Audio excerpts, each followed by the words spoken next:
Paramashivoham. Om Nithyananda Paramashivoham. Om Nithyananda Paramashivoham. Yes, now that we have listened to the beautiful revelation made by the Supreme Council of Hinduism on the secrets of attracting wealth, let us now enter into the exercise and understand how we can create a magnetic field to attract wealth. First step, let us clean up the incompletions and patterns that we carry about wealth and create a right space, a powerful magnetic energy center in ourselves. To attract wealth, situations, and people that support you to create wealth like a magnetic energy center for manifesting wealth the way that you want. So let us complete with wealth. We will go into an exercise where we will dig out all of the incompletions about money. Keep writing whatever comes to your mind. The moment you remember money, does it bring tremendous pain, suffering, impossibility? All that in you. What is the emotion or energy it invokes in you? The moment you manifest, you think of money, whatever you feel and think, money is difficult, money is impossible. Unless you cheat, you can't get money. Even if you cheat somebody, somebody will cheat you. So much goes on inside about money, your incompletions with money. Just spend a few moments and let's dig out all the incompletions, beliefs, mental patterns that we carry about money and the perceptions and cognitions that we have about money. So let us spend 5 minutes jotting down all of our incompletions and incomplete cognitions that we carry about money and wealth.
So now that we have spent a few moments writing down all of our incompletions with wealth, let us move on to the next part of the exercise.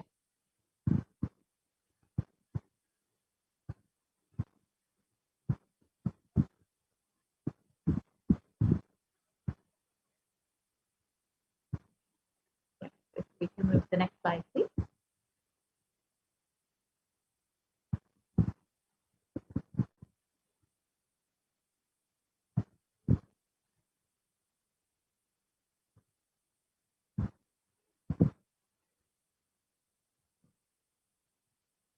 Requesting the volunteers to move to the next slide.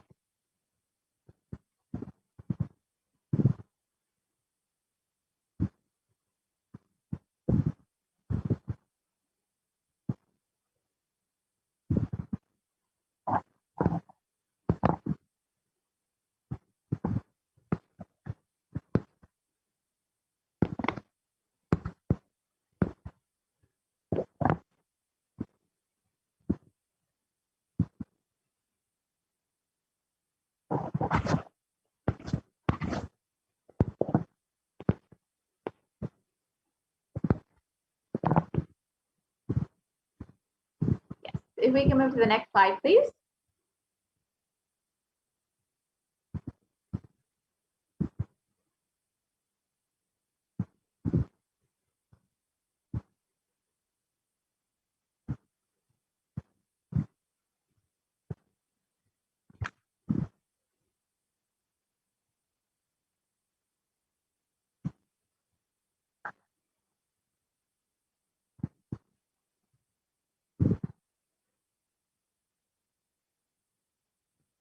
Yes, requesting the volunteer to move to the next slide, please.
Yes, if I can request the volunteer to move to the next slide, please.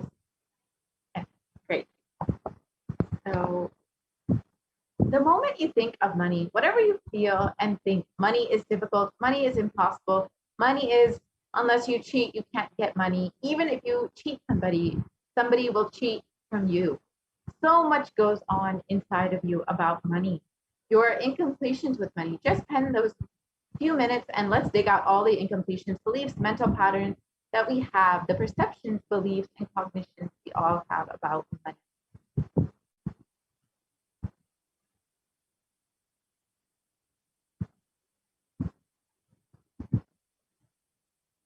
So let us take a few moments to do that.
Now that we have penned down all of our incompletions that we have with money, let us move into the next part of the exercise.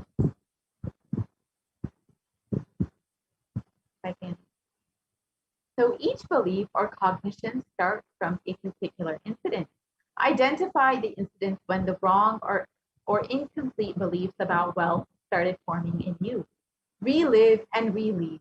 Complete those incompletions. Go back to that same age when the incident happened, when the idea or belief or perception started building in you, and complete with those incidents.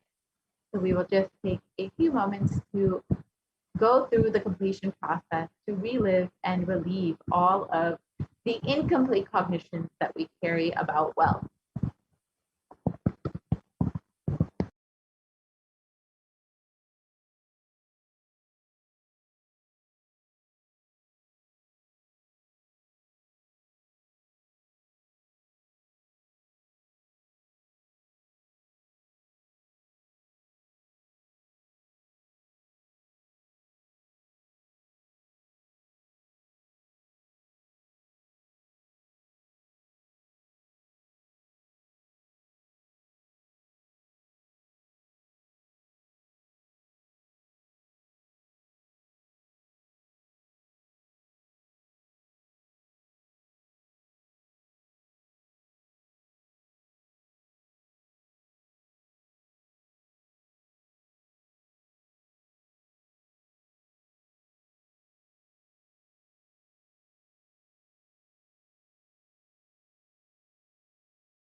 Yes, now that we have completed with all of our incompletions surrounding wealth, let us move into the next part of the exercise where we will learn how to manifest wealth in our lives.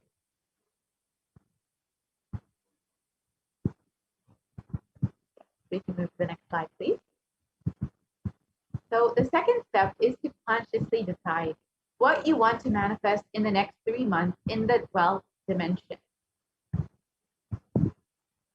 We can move to the next slide, please.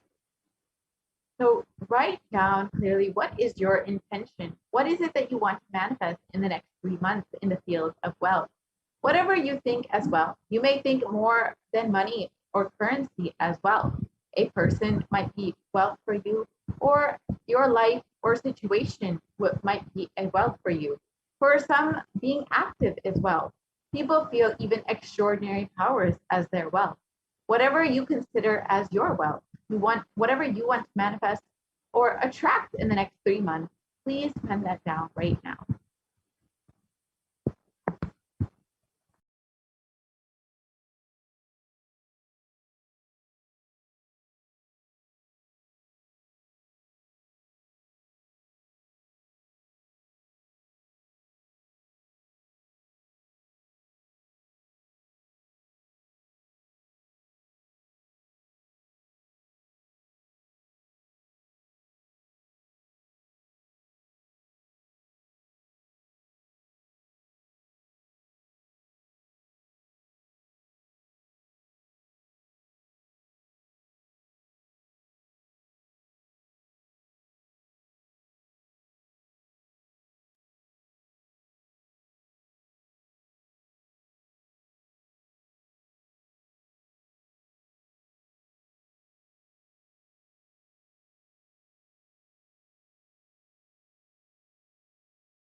now we can enter into the next part of the exercise after we have penned down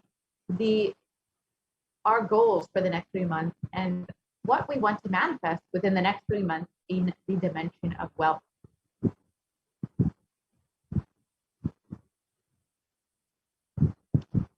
Yes, we can move the next slide, please. So now that we have penned all of this down, let us understand what role Guru has in our lives and why we need Guru's grace to manifest all our intentions and what we want to manifest in, whether in the wealth dimension or in any aspect of our lives.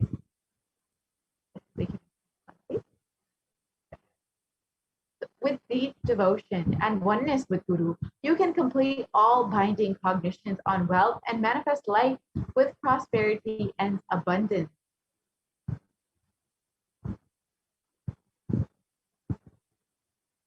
And the Shastra Pramana from the Guru Gita translates as the Shastra Pramana for Guru in the Guru Gita translates as the syllable Gu is darkness and the syllable Ru is said to be light. There is no doubt that the Guru is indeed the supreme knowledge that swallows the darkness of ignorance. And always remember the Guru's form. Constantly repeat the Guru's name given by the Guru. Always follow the Guru's command. Think of nothing other than the Guru.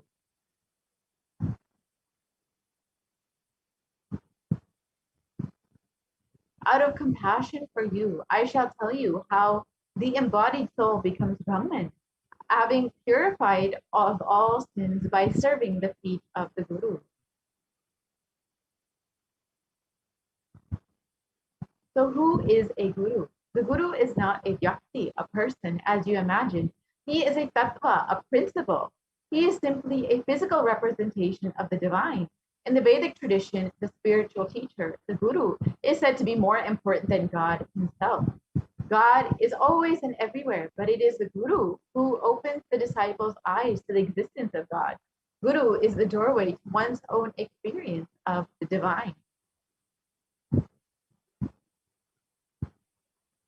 Guru exists as embodiment, the manifest form of God, Paramashiva. And God, Paramashiva, is the unmanifest form of Guru. God is the state of Guru. Guru is the statement of God. Gurus are the manifest of Paramashiva, and Paramashiva is the unmanifest existence of Guru.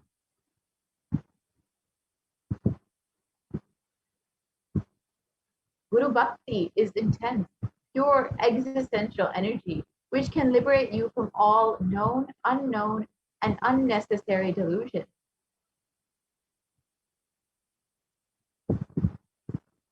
So now that we have learned the importance of having Guru in our lives, let us now enter into we will have an opportunity to actually ask our questions in the Venkateshwara reading. So let us now enter into see how to exactly ask our questions.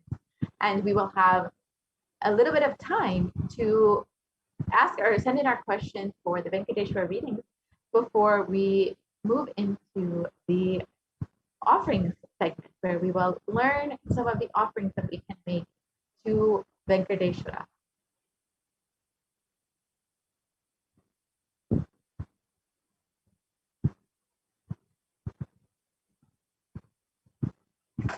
So, with the blessings of the Supreme Concept of Hinduism, Jagat Guru Mahasanidan, His Divine Holiness Bhagavan Nithyananda Paramashivam, a group of disciples have been initiated to have Sarupya of Venkateshwara, embodying the grace and form of Venkateshwara.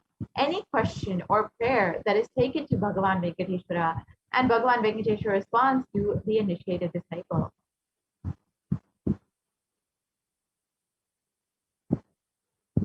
So if you have any questions or prayer requests, you can submit them here at tinyurl.com/daytreadings, and you can receive the answers directly from the initiated disciples of the Supreme Concept of Hinduism, channeling Bhagavan Venkateshwara. So if you would like to take a few moments to ask your questions, you can do that right now.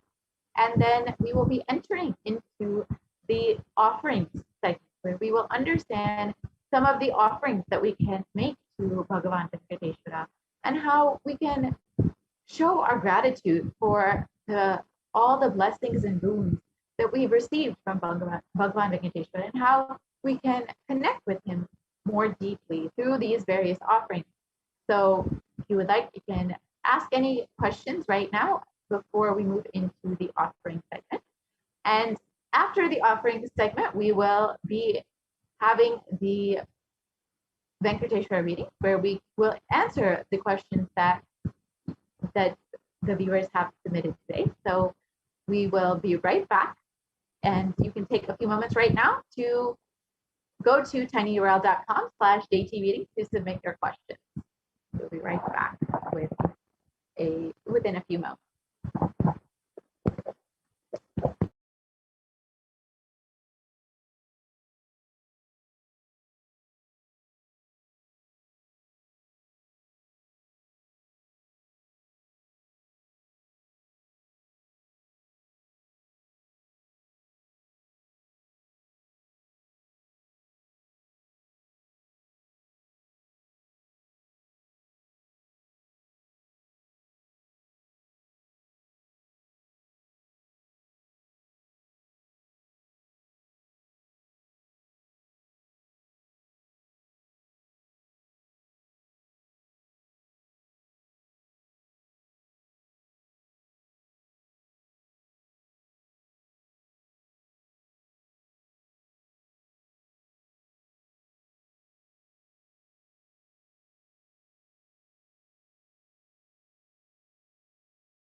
Nithyanandam, welcome back to all of the viewers.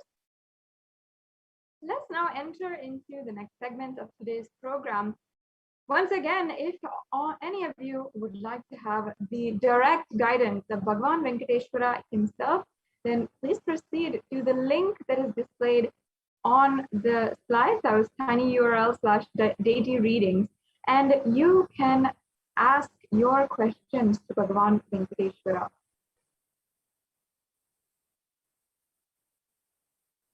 So now we'll be proceeding into the next segment of today's program, understanding the various offerings that you can do for the divine being Venkateshwara.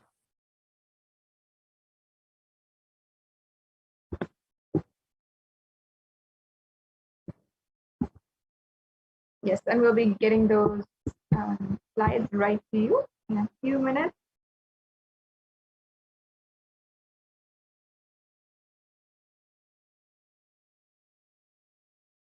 In a few minutes, we'll here we go. Let us now start with Bhagavan Venkateshwara Bhava Samadhi Darshan offering.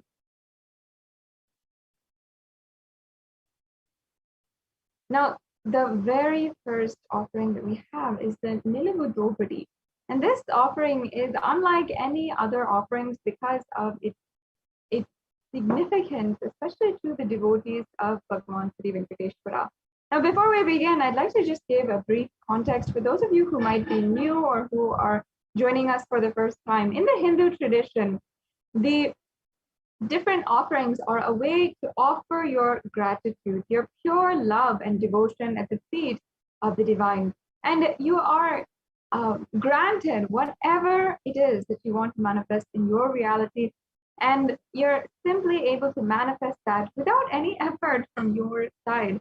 And that is some of the most powerful ways that Bhagavan Sri Venkateshwara manifests through the Supreme Quantum of Hinduism and blesses each and every one of us. Bhagavan Sri Venkateshwara is literally making himself available to each and every one of us here. And these offerings are a way to offer our gratitude. And not only that, wherever we are in today's day and age, Bhagavan Sri Venkateshwara manifesting through the Nija Avatara, the Supreme Pontiff of Hinduism, is making himself available in all the different platforms for millions of people simultaneously, unlike ever before. Through this digital platform, we are being able to reach out to more number of people, and so many people, Hindus all over the world, who may not even have the luxury of being in a Hindu ecosystem, having a temple, and people who may not even be in an ecosystem which is even vegetarian. So many people are out there, Hindus, who are practicing Hindus, who cherish the Hindu tradition and are becoming acquainted also to the Hindu tradition through this digital experience and through the Bhava Samadhi Darshan, which the Supreme Pontiff of Hinduism has made available through these social media platforms. So this is a wonderful way that you can experience the divine. And through these offerings, we simply offer our pure love and gratitude at the feet of Bhagavan Venkateshwara. And in the Hindu tradition, it is custom for every different occasion, whether it's our birthdays, our marriages, our anniversaries, or if it is when we're getting a new car, a new business we're starting, or even if we want a certain breakthrough in our lives, if we're searching for something more. These offerings are sometimes the way that you can receive, you can get what you want and manifest that into reality. Many of us are feeling extremely stuck in every direction in our lives at the moment. Perhaps in every direction, whether it is your career, your relationships, your academic career, or anything, you might be facing a huge wall in front of you and unable to find a breakthrough or obstacle. Now is a time that you can experience and you can find the breakthrough that you're looking for lifetimes, even through this Bhava Samadhi Darshan and through these offerings. The offerings are a way that you can instantly, immediately manifest. And these offerings are so valuable. And many of them also are in gold, and later on in the segment, we'll be understanding how these offerings are made and why they're made in gold also. So let us now begin with the first offering, the Niluvu Dopadi. And this tradition is stemming back to the home of Bhagavan Sri Venkateshwara in Tirumala Tirupati temple in Andhra Pradesh. And devotees of Bhagavan Venkateshwara call this the Niluvu Dopadi, the offering of whatever they have, whether it is money, gold, jewels, or etc. And this is the offering of whatever they have into the kundial as an offering. And they offer all of their incompletions, their baggage, their karmas at the feet of Venkateshwara. And the Supreme Pontiff of Hinduism, in this Bhagavan Venkateshwara Bhava Samadhi Darshan has opened up this blessing with his grace for the thousands of devotees to offer and be relieved from the Topadi, as directly by the Supreme Pontiff of Hinduism will be gracing us in the Venkateshwara Bhava Samadhi Darshan and accepting our offerings and liberating us from karmas and incompletion. The Niluvu Dopadi actually has a very deep significance, and especially because of how it is a way that you can offer, and it actually literally means that it's a snatching away. The Niluvu Dopadi actually means that Bhagavan Sri Venkateshwara is quite literally snatching away your karmas and your baggage, whatever it is. So we are just allowing him to do so. And this is how that brings, many times they even offer whatever they have. They just offer the whole thing, and then and they offer it at his feet and just say, Bhagavan, please take care. And the whole offering is in that context. So today you can make this same offering. You can offer any amount that you wish in money, gold, or jewels. And you can basically, how this offering goes is you declare how much you want to offer, how much it is, and you'll be able to do so. In the next slides, we'll be showing you how you can proceed with the this offering.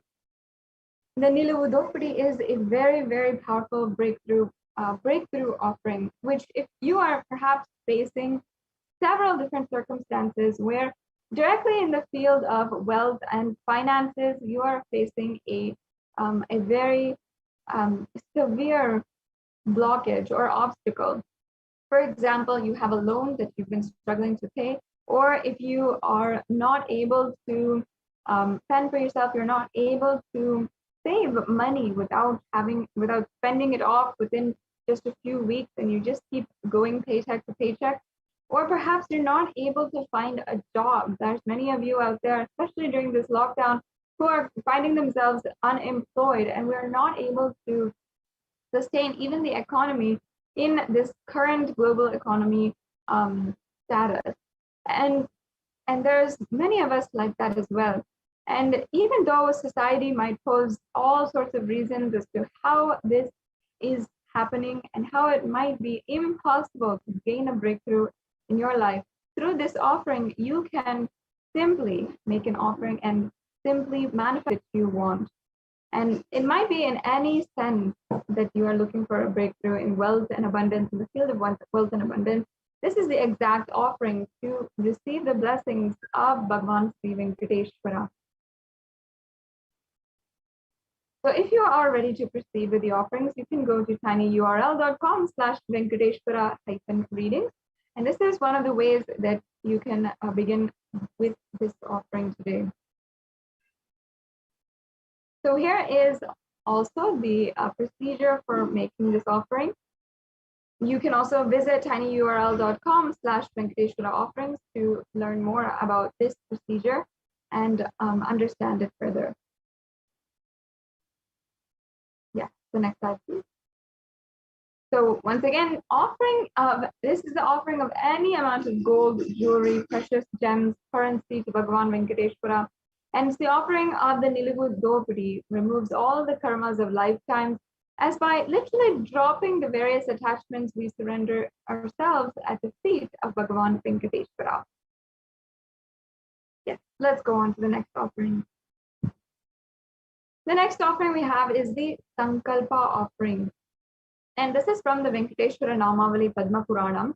And here we have the verse where it denotes Venkateshwara's all compassionate grace and his most beloved compassionate form as well. Yes, let's go on, please. So the offering of the Sankalpa is an offering of a prayer. It is a prayer that is chanted on behalf of you, and your name is even chanted during the prayer. And it literally, this a powerful mantra has power to literally bless anyone who is offering with all the fruition of your desires and the wishes that you are yearning for.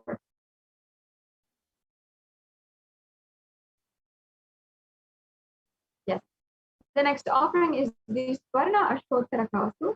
In the Hindu tradition, there is a tradition of a sadhana or a spiritual practice of chanting the Namavali, and either the Ashtottara Namavali or the Sahasra Namavali. So it is the chanting of either the 108 names or the Sahasranama, which is the 1,008 names of various gods and goddesses. And this is done because each and every one of the qualities of that god, that goddess, is chanted inside of us. And literally, we cherish that quality inside of us and manifest it into reality. When we cherish bad things in our life, we cherish suffering, we're continuously worrying, you will always see that that exact thing is manifesting into your reality. However, if we're cherishing positive thought currents and positive vibrations and divine qualities, then that is what we manifest into reality. So this Swarna Ashtottara Kasu is the offering of the Ashtottara Namavali, and not only that, it is the offering of the pure gold coin with each one of the 108 sacred names of Srivari inscribed into it. So as you can see, there's different levels of the offering as well. And the names that are chanted are here listed. And it's a very, very powerful offering. We can go on to the next slide. Yes. And you can offer this as well to the feet of Venkateshwara. Yes, let's go on.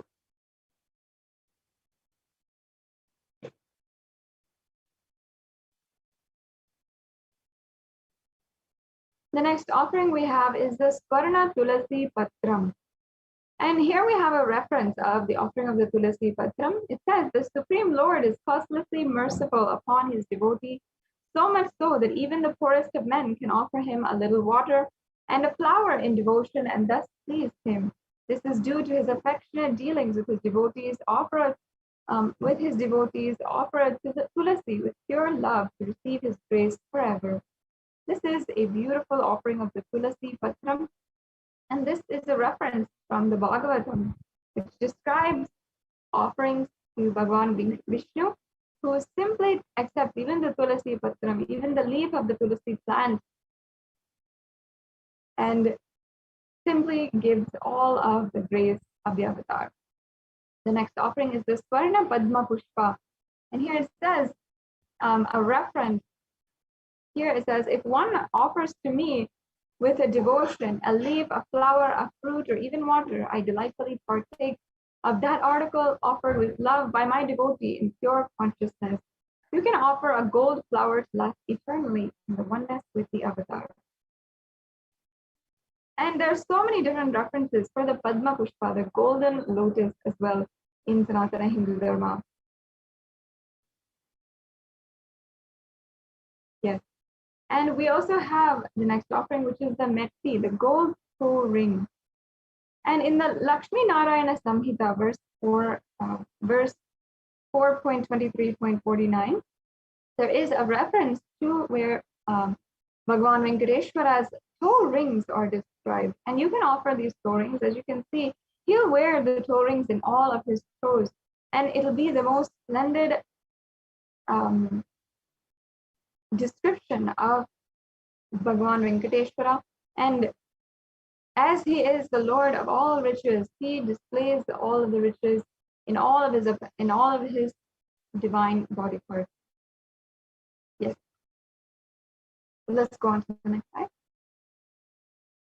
The offering of Abharanas to Vishnu is the jingling anklets on the feet of Vishnu, the abharana for the ankles, toe rings on his feet, the bracelet on his arm, and the abharana on his waist. You can offer this toe ring for Venkateshwara and receive his blessings for longevity and prosperous life.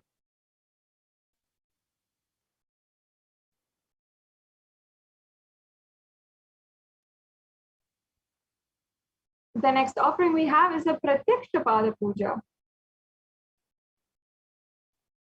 And we have a verse here from the Guru Gita. It says, I worship the Guru's 2 feet, which are within the reach of speech, thought, and contemplation, and which have different lusters, white and red, representing Shiva and Shakti. The next slide, please. This offering is a most precious offering, and it literally can clear your karmas to remove any obstacle in the path of enlightenment, express gratitude, and strengthen your feeling connection with the Guru, manifest auspiciousness in all dimensions of life, health, wealth, and relationships.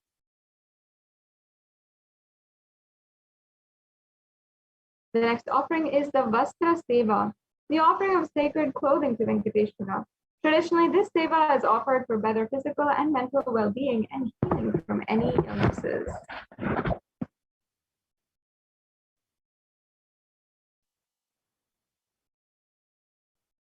And we have the Guru Dakshina, the next offering, which is a tradition.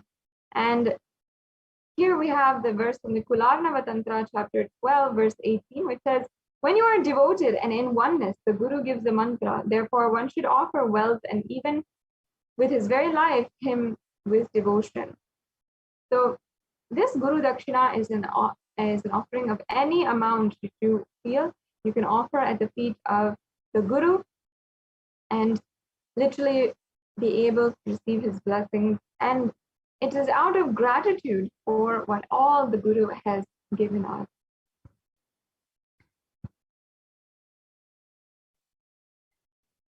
We have the next offering here, the E-Hundi offering, the general donation. And you can see actually the way that when we go to temples as Hindus, we always know that we offer a few coins in the plate of the pujari, the arati plate of the pujari, or in the hundi. And that is a part of our tradition whenever we go to the temple. And that is just an offering out of gratitude, which we make. It's an offering where we are simply giving out of gratitude and love for the divine. And today, manifesting Bhagavan Sri Venkateshwara, in order to make a breakthrough happen in your wealth dimension, every single weekend as well, the Supreme Pontiff of Hinduism has been continuously offering this Bhagavan Sri Venkateshwara Bhava Samadhi Darshan. And just in order to offer our gratitude for any wealth breakthrough that we've had or that we wish to have, then we can offer a general donation. You can offer this E-Hundi offering.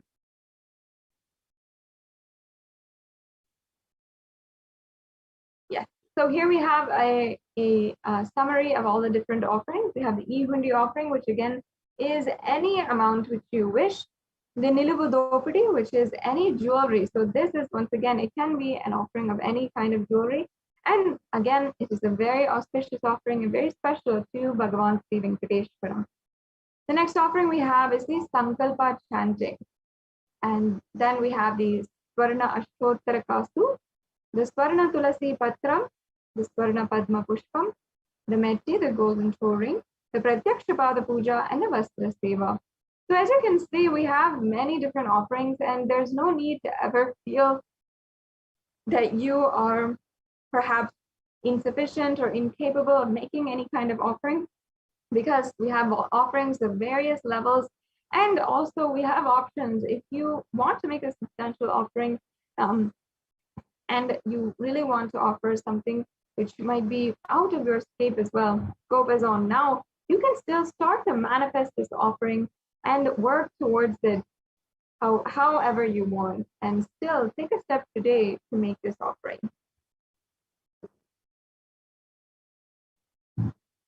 Yes, so as you can see, we have the registration forms and for all of the different offerings.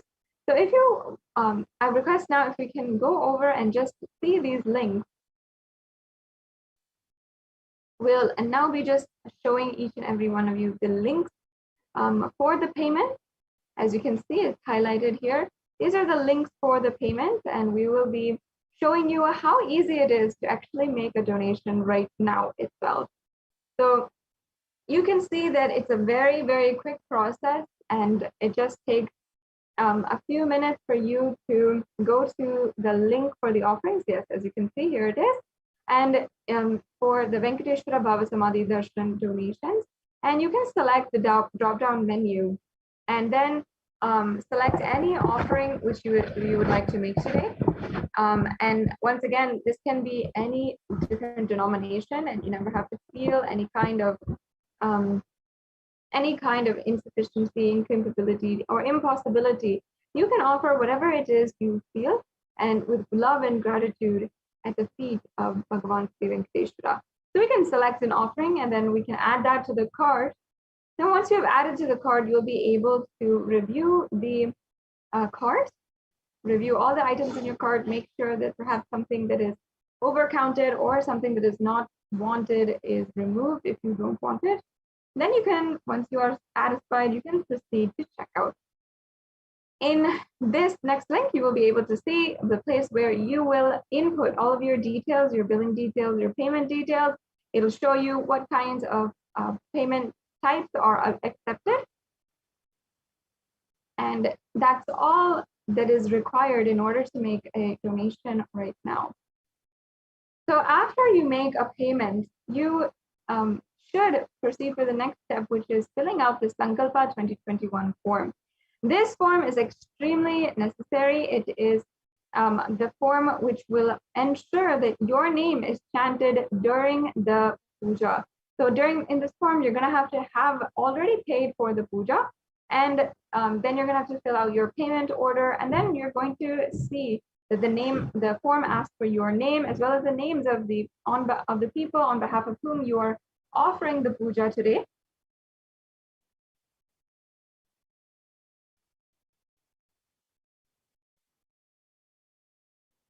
Yes, so as you can see, it's a very simple offering, and you can simply just press submit to make this to submit this form.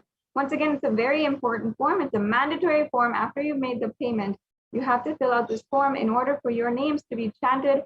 And this is the way that the blessing of the puja and all the good punya is associated to your name. So next, also, if you are interested in making the offering today, perhaps you might not be ready to make a payment, but you are interested and this has piqued your interest. I request each and every one of you who relate to this, go to the Bhava Samadhi Darshan registration form, and here you can see the form. This is what it looks like. Again, this is a very quick form, just a few questions, and you can also declare what offering you would like to manifest as well. And that's it for this process in making sure that you are making your intention. Even if you perhaps cannot make a payment today immediately, then I highly suggest that you go ahead and take the first step in making an offering. Because of course, I'm sure every single one of you wants to make an offering today. And you'd like to, even if at some point, want to manifest that ultimate surrender and oneness with the avatar. So we have another option also, the e-hundi offering. And this offering is through the YouTube Super Chat. So I request if we can show the viewers that. The YouTube Super Chat is a new feature, or I say relatively new feature on YouTube, where in the live chat option, if you are a member of Kailasa's HDH Nithyananda YouTube channel, then you can make a donation. So as you can see, this is the live feed coming from YouTube. Many of you are subscribed there. And first of all, you have to be a member to join. So next to the channel name, you're going to see Kailasa's HDH Nithyananda channel name, and then you're going to press join. And once you have pressed join, please go to, you can be able to see the $sign, yes, as you can see in the right-hand corner. And then you can press on super sticker or super chat. And if you press on super chat, you can adjust the amount that you'd like to donate. You can donate with credit card, PayPal, or with debit card today. and it has slightly flexible options for anyone who wants to make a payment. And another thing is, another beautiful offering you can do is a sticker that you want to offer. So if there's a live darshan going on, or during the live darshan, you can always send your love through a very precious sticker that we have here in order to make an offering. So as you can see, this is the way that you can make the offering. And thank you so much to all of those of you who have donated and who are donating right now. And this e-hundi offering is a very beautiful offering to offer your gratitude at the feet of Bhagavan Sri Venkateshwara. So once again, now we'll be proceeding into the next segment in today's program.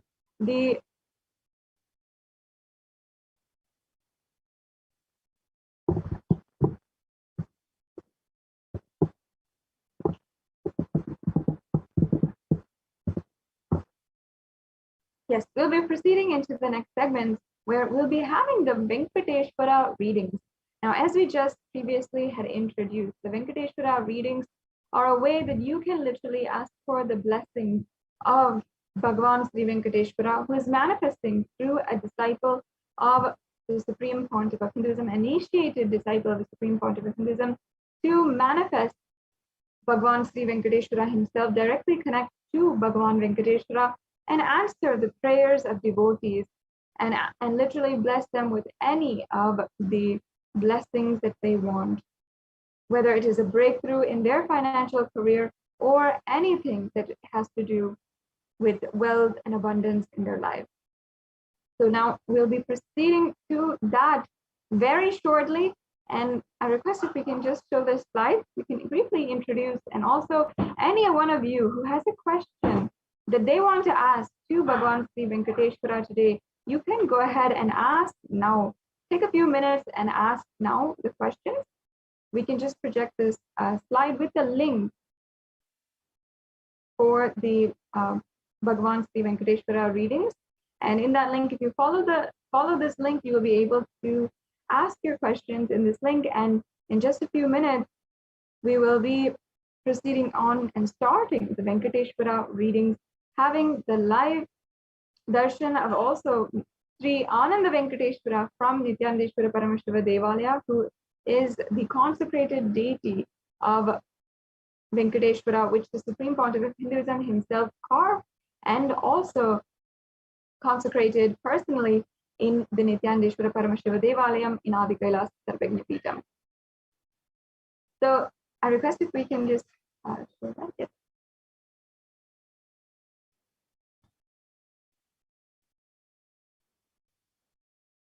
So as you can see, this is the link for all of you who want to ask a question directly to Bhagavan Sri Venkateshwara today. The questions you might have might be that you want to break through in the field, your financial career, in your financial strategies, and you want blessings in your career itself. You want blessings for a job, perhaps, or you want to seek the guidance of Bhagavan Sri Venkateshwara in a new venture, whatever it is. You can ask your questions at this link, and you will be able to have the direct answer of Bhagavan Sri Venkateshwara. So there is a brief video in the next slide. Let us now watch that video of, as we are preparing for the Bhagavan Venkateshwara readings, let's watch the darshan of the Supreme Pontiff of Hinduism and Venkateshwara.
ಮಾತವಾ ನಿತ್ಯ ನಾರಾಯಣ ಗೋವಿಂದ ಕೇಶವ ನಿತ್ಯ ನಾರಾಯಣ ಗೋವಿಂದ ಮಾತವಾ ನಿತ್ಯ ನಾರಾಯಣ ಗೋವಿಂದ ಕೇಶವ ನಿತ್ಯ ನಾರಾಯಣ ಗೋವಿಂದ ಮಾತವಾ ನಿತ್ಯ ನಾರಾಯಣ ಗೋವಿಂದ ಕೇಶವ ನಿತ್ಯ ನಾರಾಯಣ ಗೋವಿಂದ ಮಾತವಾ ನಿತ್ಯ ನಾರಾಯಣ ಗೋವಿಂದ ಕೇಶವ ಹರ ನಿತ್ಯ ನಿತ್ಯನಂತ ಹರೆ ನಿತ್ಯ ಹರೆ ಹರೆ ಹರೆ ನಿತ್ಯ ನಿತ್ಯನಂತ ಹರೆ ನಿತ್ಯ ಹರೆ ಹರೆ ಹರೆ ನಿತ್ಯ ನಿತ್ಯನಂತ ಹರೆ ನಿತ್ಯ ಹರೆ ಹರೆ ಹರೆ ನಿತ್ಯ ನಿತ್ಯನಂತ ಹರೆ ನಿತ್ಯ ಹರೆ ಹರೆ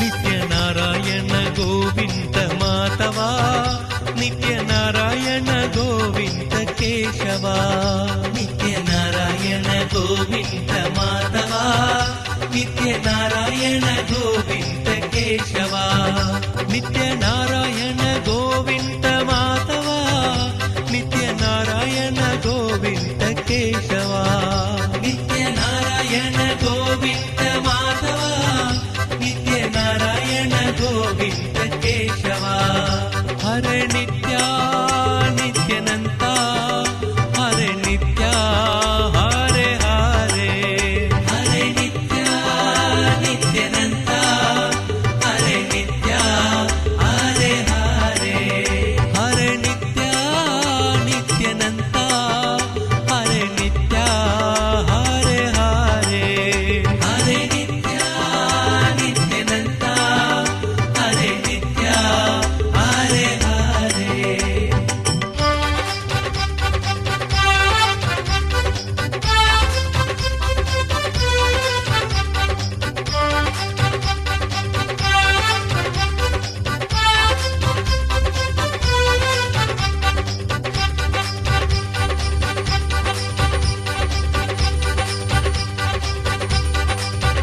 ನಿತ್ಯ ನಾರಾಯಣ ಗೋವಿಂದ ಮಾತವಾ ನಿತ್ಯ ನಾರಾಯಣ ಗೋವಿಂದ ಕೇಶವ ನಿತ್ಯ ನಾರಾಯಣ ಗೋವಿಂದ ಮಾತವಾ ನಿತ್ಯ ನಾರಾಯಣ ಗೋವಿಂದ ಕೇಶವ ನಿತ್ಯ ನಾರಾಯಣ ಗೋವಿಂದ ಮಾತವಾ ನಿತ್ಯ ನಾರಾಯಣ ಗೋವಿಂದ ಕೇಶವ ನಿತ್ಯ ನಾರಾಯಣ ಗೋವಿಂದ ಮಾಧವ ನಿತ್ಯ ನಾರಾಯಣ ಗೋವಿಂದ ಕೇಶವ ನಿತ್ಯ ನಾರಾಯಣ ಗೋವಿಂದ ಮಾಧವ ನಿತ್ಯ ನಾರಾಯಣ ಗೋವಿಂದ ಕೇಶವ ನಿತ್ಯ Narayana Govinda Madhava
What I mean by the word e-Kailasa, listen intensely.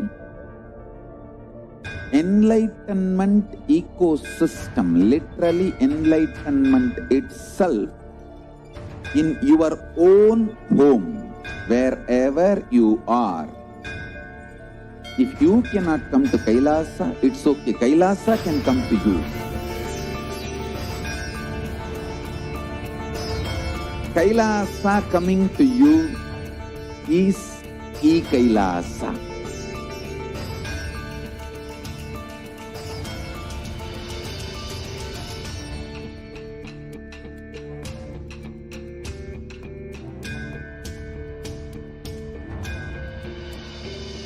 I will revive Hinduism. I am a Hindu revivalist, not by any revolution, but by evolution.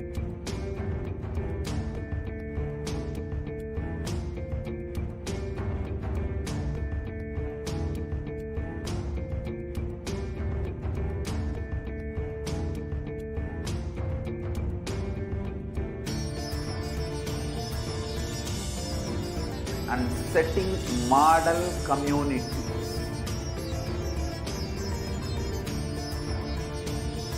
Kailasas, enlightenment ecosystems, Sarvanya Pitas all over the world.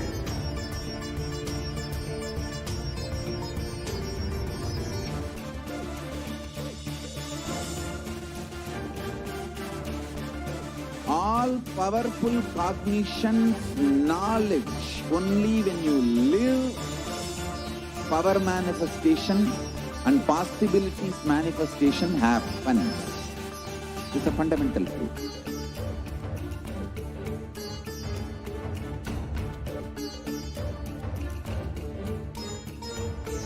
Hinduism cannot live exclusively as one sampradaya. No. All sampradayas of Hinduism is an ecosystem.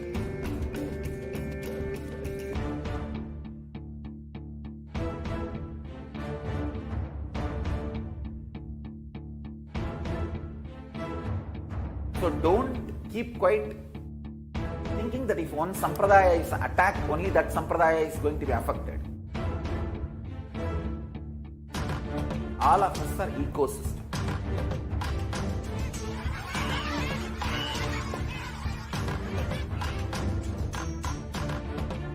I invite all of you to get involved and enjoy Hinduism by the principle of Dharmo Rakshati Rakshitaha. When you protect Dharma, Dharma protects you. We will make the whole planet flourish spiritually. The spiritual prosperity will happen to the whole planet. We all have to coexist together.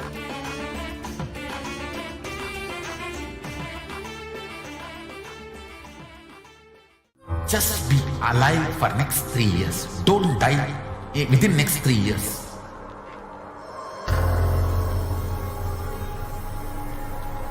Just don't die within next 3 years. Be alive. Somehow be alive. I'm working sincerely. I will reach you somehow. Somehow I will reach you. It's my commitment to humanity.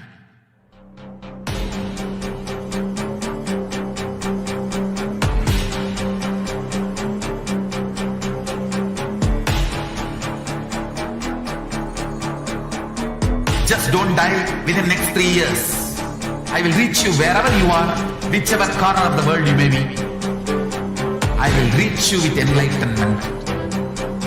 You manifesting the space, state, powers, being Paramashivoham. It is possible, and it is possible for you.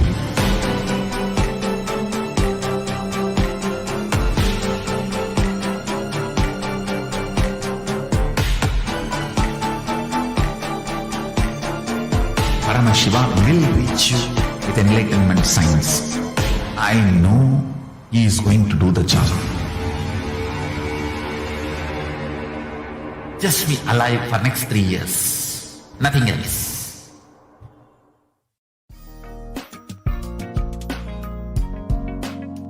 We get you health. We get you ability to build beautiful relationships in your life. We get you direct spiritual support, and we make sure you become wealthy.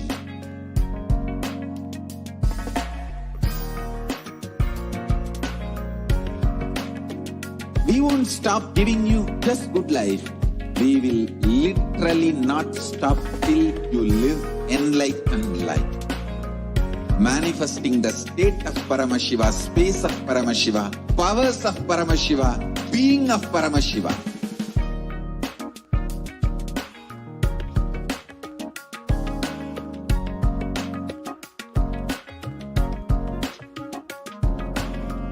Whole world should become e-Kailashians. I want the whole world to know Hindus have something great to contribute to the world.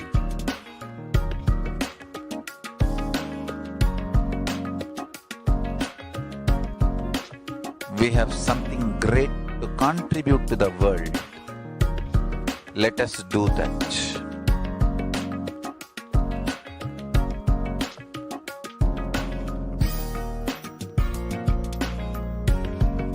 E-Kailasa is Ananda Paramoham.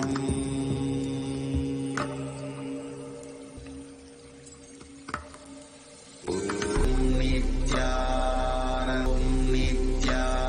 Paramashivoham.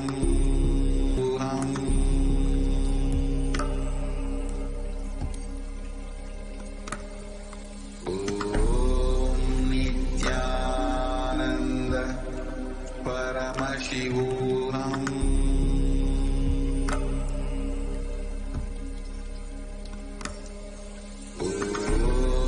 Nityananda Paramashivoham.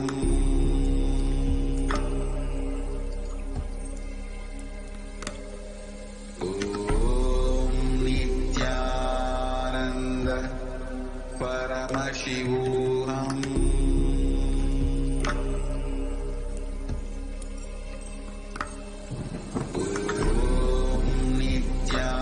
Nityananda Paramashivoham.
Nithyanandam.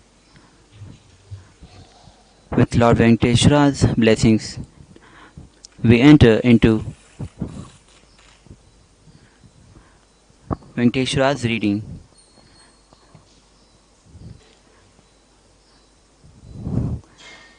The first question